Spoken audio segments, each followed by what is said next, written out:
Good morning. Today we're looking at Business Calculus with Excel, Chapter 1, Functions, Graphs in Excel, Section 1.1, Linear Functions and Models. Through this text we'll be using some business conventions. In microeconomics, we'll often use Q and P rather than X and Y, and we will consider Q as the input and P as the output. This is to get you used to changing what variables you use and using the ones according to conventions. Typically, Q stands for quantity and P stands for price. Linear functions show up in many places.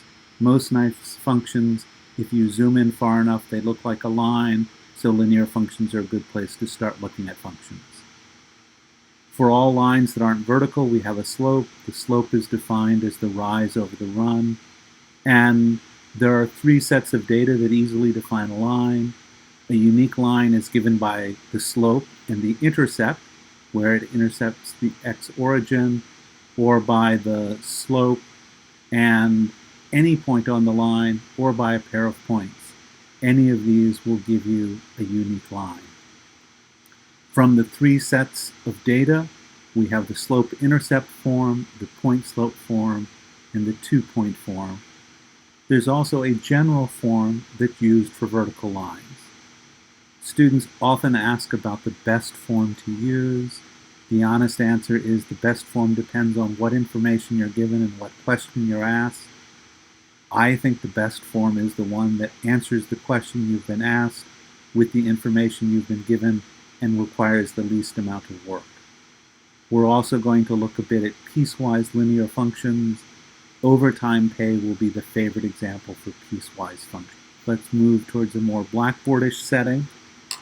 So if I'm looking at my setting, I said I'll use Q and P, and if I had a line, I could define it by where it intersects and the slope, or I could do any 2 points, or I can do the slope and any 1 point. Any of these will give me a line. So I'm going to start with P equals 4 times Q plus 10. This is in slope-intercept form.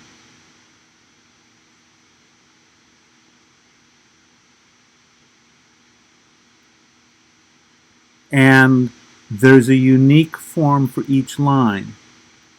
If I'm looking at it and I want to convert to another form, the easiest way is to note that the point 0, 10 is on the line.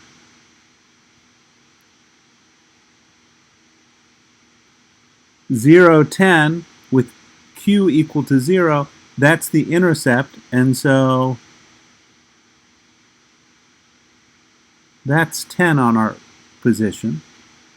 And so if I want to just easily make it point slope form, I'm going to say that P equals 4 times Q minus 0 plus 10. That looks remarkably like the slope-intercept form because the point we've chosen for the point-slope form happens to be the intercept. But if I'm looking at my initial equation, 1, 14 and 2, 18 are also on the line.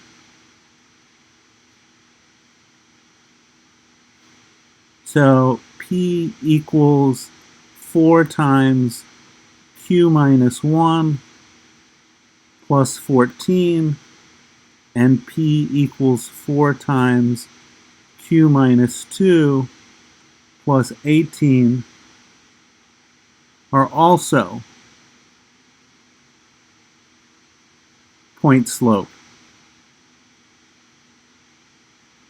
So when I'm talking about point slope, the advantage is I have to do less work given a slope of 4 and a point. I simply write down point slope form.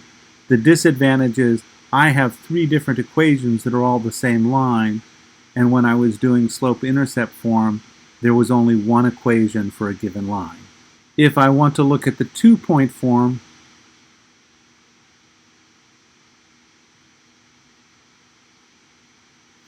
I'm going to notice that the slope is the rise over the run. In this case, that would be 18 minus 14 over 2 minus 1, which we said was 4. The 2-point formula simply uses that expression for slope, so I would get P times, or P equals 18 minus 14 over 2 minus 1 times Q minus 1 plus 14. And that gives me the 2-point form. The last form, the general form, comes about because there are lines that don't have a slope. That if I go back to my original picture, if I take a vertical line, there is no slope there because when I try and do rise over run, the run is 0. And so I'd like a format that doesn't distinguish between P and Q, and I'm going to do that by simply bringing everything to the same side. General form, I change P equals 4Q plus 10 to 0 equals minus P plus 4Q plus 10. I simply have moved everything to the same side so that if I wanted to do something with no slope, that would be saying P is not in the equation because P would only work with a given slope, and for any P I'm going to have the same Q. If I want to change back, the easiest way to change back is towards the 2-point form, and I'm going to do that to go back.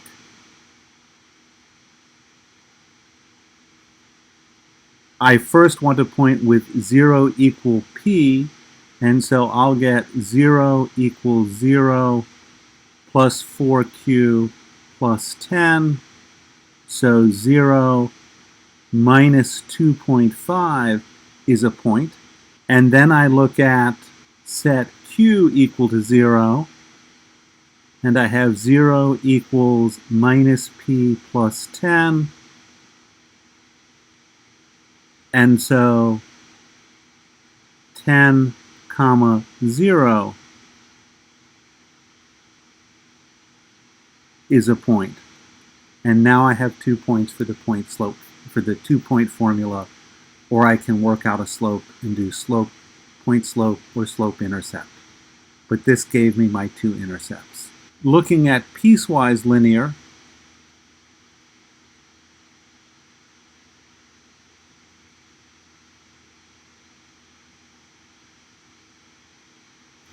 the favorite example is overtime pay.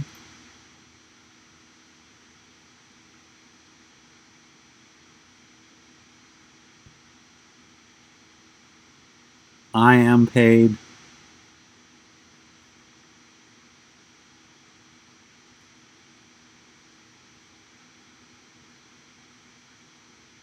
$10 an hour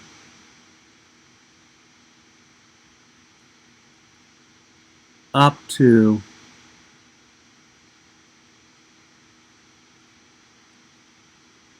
$40 hours per week.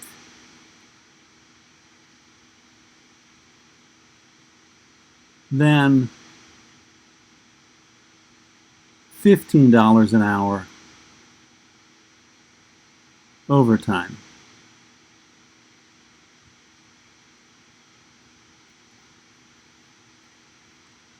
So if I look at that and want an equation for that,